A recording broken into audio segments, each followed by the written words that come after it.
A fun holiday recipe for you, especially if you have company coming over and they're spending the night and you have to make something in the morning. It's scones, and this is Abby Destry. She produces Living with Amy, so Hello. she knows a thing or two about what happens in the kitchen. Good morning. Morning. Okay, so what kind of scones are we making? Maple walnut scones, and I came up with the recipe because I always saw, restaurants and stuff. My favorite coffee places always had maple walnut scones. I'm like, I bet you I can do that at home. Maple walnut, it sounds delicious. They're really good, and they're pretty easy. So I started out with the dry ingredients, which I mixed together already. It's 2 cups flour, 2 tablespoons brown sugar, a pinch of salt, and then a tablespoon and a half of baking powder, not baking soda. Okay. Because that's the key thing for scones. Don't get it wrong. No. You won't have scones. I don't know why, but that is the key thing. And the recipe is already online, I believe. Where did you find the recipe, or is it a family? I kind of just made my own. I looked up a bunch of different scone recipes and then kind of just made it my own. Okay, so you kind of combined a few. Yes. So then I put it all in a food processor because it's just a little easier to mix.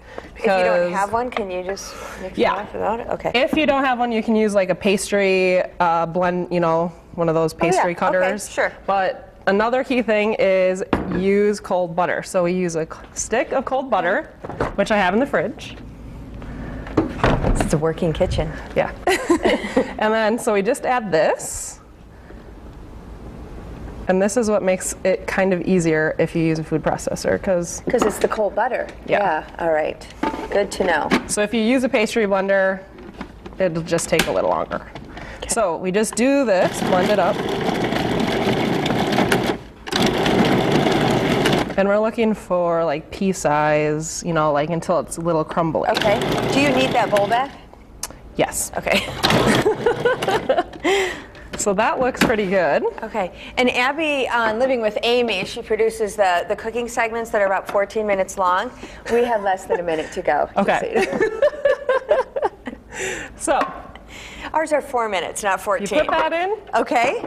Then we add the walnuts, which I toasted. This is a half a cup of walnuts toasted. Okay. And then we mix that up.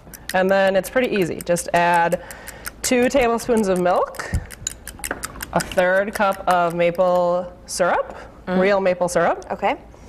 And then I also add maple extract, which pumps up the maple flavor. And then 1 egg. In there. And then I have another egg here, and why is that? You are going to whisk that, and then we're going to put that on the top. Okay. After this is it goes on all there. mixed up. Okay. So then if you can bring that over.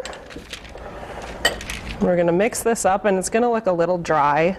It does look dry. But then you kind of pack it on there, right? Yep, and then that egg wash makes it a little easier to do. Okay. So that looks pretty good.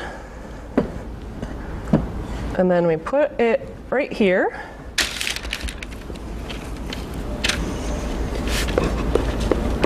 And then I just use my hands for this. Okay, and I just washed too, so we just press it down like this. Press it down and push it in a little.